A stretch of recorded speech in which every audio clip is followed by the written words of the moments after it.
bienvenidos a nuestra segunda sesión de clase de Matemáticas 11. Estamos en el tema de estadística y hoy continuaremos con ese modo de resumir la información que se llama tablas de distribución de frecuencias. En el caso de los datos cuantitativos, puede que usemos unas tablas de distribución de frecuencias que llamamos agrupadas o con clases.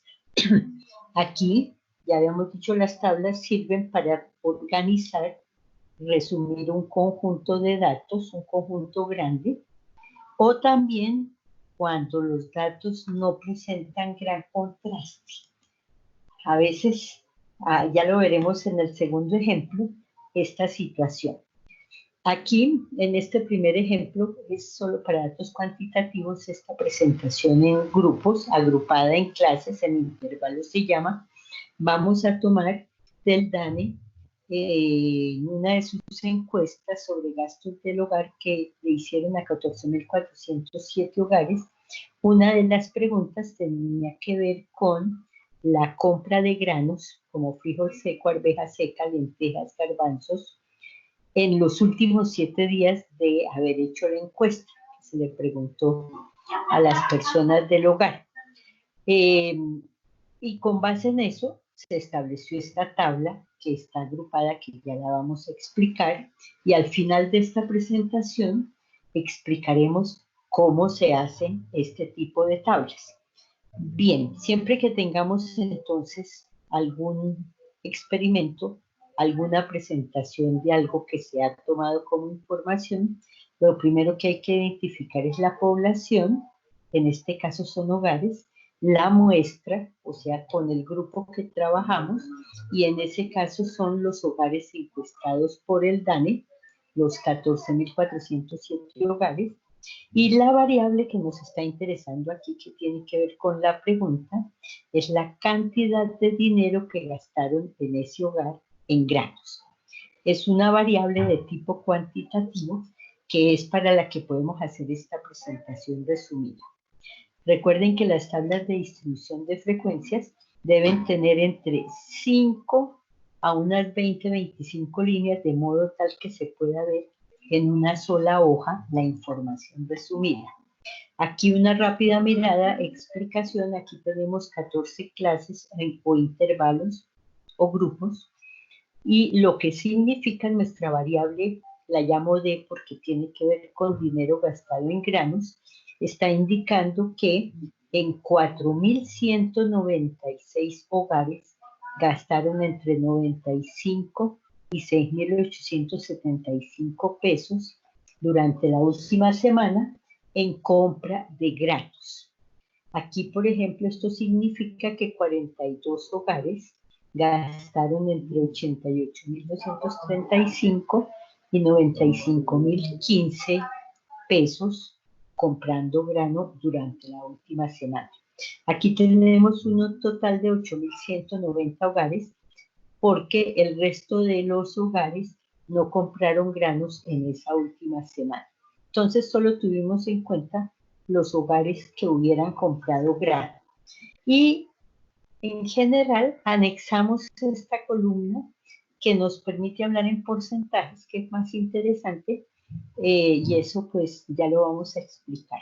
Bien. Retomando la tabla entonces resumida, ¿para qué sirve la información? Recuerden, es para analizar resultados. Un resultado que nos interesa siempre, lo vamos a llamar aquí estadísticos. Estos numeritos, yo les dije que la palabra estadística tendría muchos sentidos en nuestro curso, y estadístico se llama a un número que resume de cierta manera la información. Aquí vemos el máximo, que es 95.015. Lo que nos está indicando es que en gastos en los hogares en granos, ese fue el mayor gasto. Algún hogar tuvo un gasto por ese monto, 95.015 pesos en la última semana. El mínimo también es un estadístico, un número que resume, lo vemos aquí en la tabla, y nos indica que en algún hogar se compró por ese monto granos en la última semana. O sea, fue el hogar de los que gastaron en granos que gastó menos platica, que gastó 95 pesos. La moda también, esa donde hay la mayor frecuencia, o sea, donde indica que hay mayor cantidad de hogares que gastaron ese monto, es lo que llamamos moda. Por eso la moda aquí está entre 95 y 6.875. Es la frecuencia más alta la que nos indica lo que es la moda. ¿Y qué significa? Eso significa que la compra más frecuente en granos en la última semana fue en hogares que gastaron entre 95 y 6.875 pesos, que es lo que estamos viendo aquí.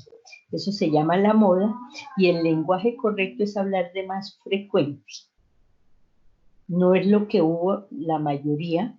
En este caso sí lo sería porque es un 51,2%, que quiere decir más de la mitad, pero en la forma correcta de decirlo es más frecuente y ya lo veremos en el otro ejemplo que vamos a tener aquí. Esta información aquí en porcentajes también sirve para hacer muchas frases. Por ejemplo, tomando este porcentaje, 25,4% de hogares gastaron en granos en la última semana entre 6.875 y 13.655 pesos. Esto es lo importante en estadística, sí, tener la información y producir cifras, pero lo importante es saberlo interpretar en frases sencillas para la gran gente, para el gran público, lo decimos, personas que entiendan lo que estamos diciendo. Bien, el segundo ejemplo tiene que ver con algo imaginario que me inventé. Estamos viendo una sede de Colombia Crece en Zipaquirá, que obviamente es imaginaria, no existe, y entonces estábamos con esa sede diciendo que tiene 300 estudiantes, y lo que estamos mirando es la lista de edades de un grupo de estudiantes. Como siempre, lo primero a identificar es la población, que en este caso son los estudiantes de esa sede de Colombia Crece, la muestra, que son los estudiantes que se seleccionaron al azar para hacer este estudio sobre edades. Aquí vemos que hay 28 estudiantes, nos lo dice este dato aquí abajo, n igual 28, recuerden que ya lo hemos dicho, aquí tenemos la lista de edades, la tabla de distribución de frecuencias y la suma de las frecuencias, o sea, cuántas personas hubo con 16 años una, con 17 años dos, con 19 una. Esa suma nos dice que hay 28 personas, que lo podían ver aquí porque aquí tenemos 4 columnas y 7 filas, pues 4 por 7, 28. O contando. Recuerden que lo más fácil en estadística y lo que hacemos en estadística es contar. Bien. Aquí la variable entonces es la edad y es una variable cuantitativa también. Ya tenemos la tabla de distribución de frecuencias, pero fíjense que hay muchos unos, dos, no está muy contrastado. Ahí en esa situación también preferimos hacer clases, grupos de edades, para observar más cosas. De todos modos, ya en esta tablita ya podemos observar esos dos estadísticos, el que llamamos el máximo, el más grande, el mínimo. Aquí en este caso el máximo es 49 y lo que significa en este contexto en el que estamos hablando es que el estudiante con mayor edad tiene 49 años. El mínimo está aquí, 16, lo que significa es que el estudiante más joven tiene 16 años. Bien, resumiéndolo en la tabla, recuerden que primero vamos a mirar las tablas y sacar frases y analizarlas. Al final de esta presentación vamos a ver cómo se hicieron esas clases. Bien, aquí estamos entonces con esta presentación resumida que nos indica que hubo 4 estudiantes con edades entre 10 y 19 años, 6 entre 20 y 29, y eso se sacó sencillamente contando cuántos había con esas edades. Ojo, algo importante, en esta nueva presentación perdemos el detalle de las edades. Ya no sabemos si había estudiantes de 15 años, de 14 o si eran de 22, no, pero no importa. Esto nos da en los grandes bloques una idea de cómo son los estudiantes de esa serie. La moda, de nuevo, aquí podemos decir que donde hubo una mayor frecuencia, aquí que hubo 10 estudiantes, entonces la frecuencia más alta fue 10, y la frase que diríamos para el gran público es que más frecuentemente la edad de los estudiantes estuvo entre 30 y 39 años.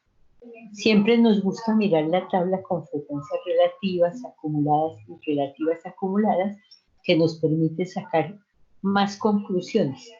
Fíjense por qué digo más frecuentemente y no la mayoría. Si miramos los 10 estudiantes de 28, eso apenas representa 35,7% de los estudiantes. Por eso, cuando hablamos de la moda, no debemos decir la mayoría, sino más frecuentemente, indicando que hubo mayor frecuencia. Bien, más conclusiones podemos sacar cuando tenemos esto en porcentajes, y fíjense que gracias a que estaba contrastado es que pudimos hacer este otro tipo de afirmaciones. 35,7% que está dicho aquí de los estudiantes tiene entre 30 y 39 años. Mirando las frecuencias acumuladas, podemos decir que 14,3% de los estudiantes tiene menos de 20 años, porque son esos, de 10 a 19. 71,4% de los estudiantes tiene por debajo de 40 años, porque es la frecuencia acumulada. O sea que ya podemos decir ahora sí una frase como que la mayoría de los estudiantes tiene menos de 40 años, o sea, son estudiantes jóvenes. Bien, ¿cómo se hacen las tablas? Entonces, los pasos son los siguientes. Primero hay que determinar cuántos grupos vamos a hacer. Aquí ven que 4. Normalmente entre 5 a 20 o 25. Recuerden que la idea es que el resumen quede en solo una hoja, ahí se tenga la información. Hay una fórmula que la vamos a ver en el siguiente ejemplo, pero aquí les quiero decir que es una decisión muy del que hace el análisis, y puede él a su capricho, a su gusto, decir hagamos 4 grupos, que fue lo que hice yo aquí. Yo dije, bueno, hagamos 4 grupos. El ancho es de qué valor a qué valor va. Debe ser siempre el mismo. Aquí puse un vocabulario básico que tienen que aprender de memoria para que nos entendamos. Lo que llamamos límite inferior de una clase. Entonces, fíjense, esta es una clase o un grupo o un intervalo de valores, lo llamamos. El límite inferior es el numerito en rojo, el límite superior es el numerito en azul. Entonces, vemos que para las clases los límites inferiores van a ser 10, 20, 30, 40. El límite superior es 19, 29, 39 o 49. Y aquí es lo que estamos indicando, ya lo hemos dicho en la diapositiva anterior, que 4 estudiantes tienen entre 10 y 19 años, y así hacemos más bien grupos, bloques que nos permitan contrastar. El ancho de clase, entonces, ya dije que es esta franja de valores, debe ser siempre el mismo ancho. ¿Cómo hallamos el ancho cuando ya está hecha la tabla? Es muy fácil, restando 2 límites inferiores consecutivos, como se hizo aquí, o restando 2 límites superiores consecutivos, nos da el ancho de clase. Y también otro vocabulario lo vamos a llamar fronteras. En el caso en que estos dos números no son el mismo, fíjense que cuando ubicamos los números en una escala, vemos que el grupo de 10 a 19 es un grupo, de 20 a 29 otro, aquí queda un huequito. Y entonces eso da origen a que hablemos de fronteras de la clase. Las fronteras inferiores, 9.5, 19.5, 29.5, 39.5, o las fronteras superiores, aquí vemos que para esta 19.5 es la frontera superior. ¿Qué es la frontera? Es como cuando tenemos Colombia-Venezuela, están separadas por el río Arauca. Y yo siempre pregunto, ¿el río Arauca es de Colombia o es de Venezuela? Ni del uno ni del otro. ¿A dónde llega la frontera? ¿Al bordecito del río? No. Se supone que hay un punto medio del río que es compartido donde estaría realmente la frontera. Eso es lo que quiere decir esta frontera. Entre 19 y 20, primero, ¿cómo la hallamos? Hacemos el promedio de esos dos números, que es sumar y dividir por 2. O caer en cuenta que en la mitad de 19 y 20 está 19.5. Hasta ahí llega entonces nuestro grupo. Entonces, fíjense la diferencia entre límites y fronteras. Sin embargo, miremos de un tablero que sigue para aclarar. Fíjense que aquí no hay un hueco en estos dos números. En este caso, los límites y las fronteras están coincidiendo. Bien, me devuelvo aquí para insistir. Entonces, yo, el investigador, el que va a analizar, decidí hacer grupos. Yo decidí que el ancho de los grupos debía ser de 10, y entonces aquí empiezo en 10, 20, 30, 40, y voy a indicar que en este grupo están las personas de edad desde 10 hasta antes de esto. Los grupos deben ser hechos de tal manera que cualquier edad que tuviéramos sepa uno muy clarito en cuál de los grupos quedó. Todas deben tener un sitio donde uno va a decir este está en este grupo o en este o en este.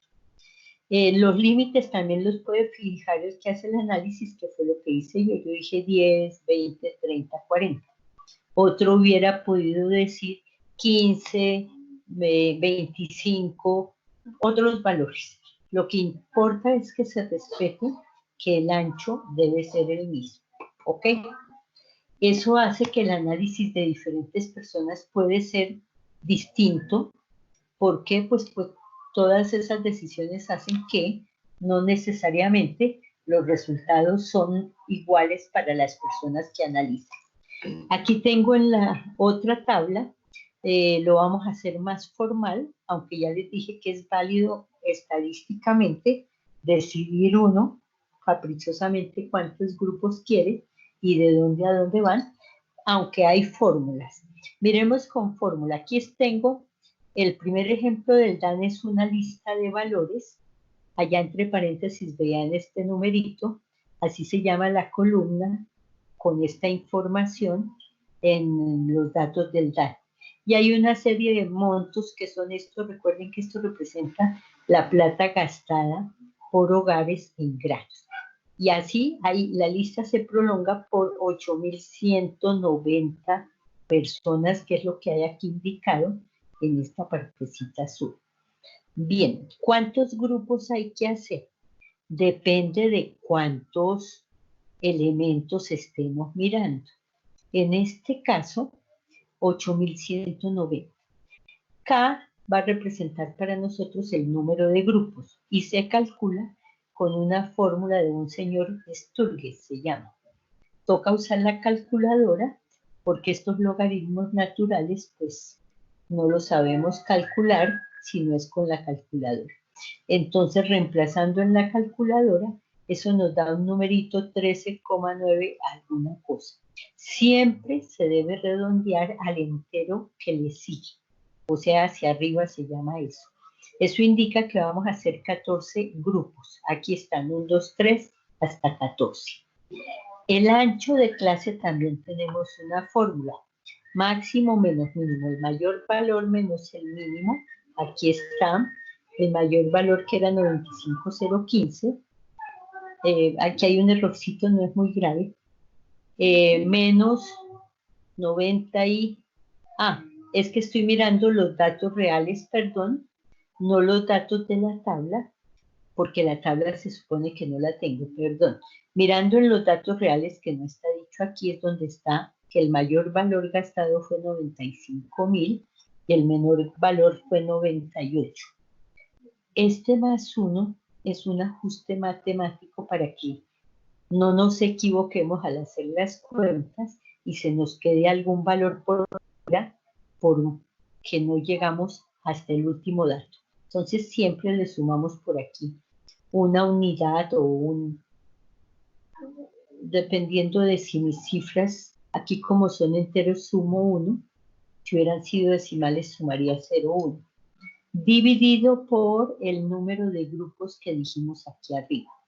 Eso también me da un numerito que no es exacto y que siempre lo redondeo a algo más fácil de manejar hacia arriba, siempre un número que esté por encima. Entonces mi ancho va a ser este. El primer límite inferior, fíjense que escogí 95, aunque les estoy contando que el valor más bajito que gastó alguna familia fue 98. Pero es que en las clases nos gusta a los matemáticos redondear a números con 5 y con ceros que son más fáciles de manejar. Múltiplos de 5 más fáciles. Entonces el límite inferior fue 95, el límite superior a este le sumo el ancho de clase, aquí está, y me da 6.875. La línea fáciles arranco en el mismo valor y le sumo a 6.875 el ancho de clase y me da el nuevo extremo. Detallitos para que no haya ambigüedad. Aquí vamos a tomar la siguiente convención. El número de la izquierda no está incluido en ese grupo y en la derecha sí. Con eso, si alguien gastó 6.875, lo voy a contar aquí. Aquí puse un ejemplito de cómo es que va uno calculando esta frecuencia, sencillamente contando. Entonces, como en una familia gastaron 90.000, aquí en donde caben los 90.000 está en esta última línea, pongo una barrita para indicar, vamos a contar, va 1, 80.000 está aquí, una barrita, 50.000, aquí, ¿dónde está el 50.000? En esta franja de valores una barrita, pero hay otros 50.000, otra barrita, y entonces se van poniendo así. ¿Cuál es la idea? En vez de poner palo, palo, palo, ir formando cajitas de 5. Con eso después es fácil decir 5, 10, 15 y contar cuántos hay en cada lado. Así es como se arma la tabla de distribución de frecuencias. Y entonces con esto terminamos lo que es el resumen de la información con tablas. Nos vamos entonces en las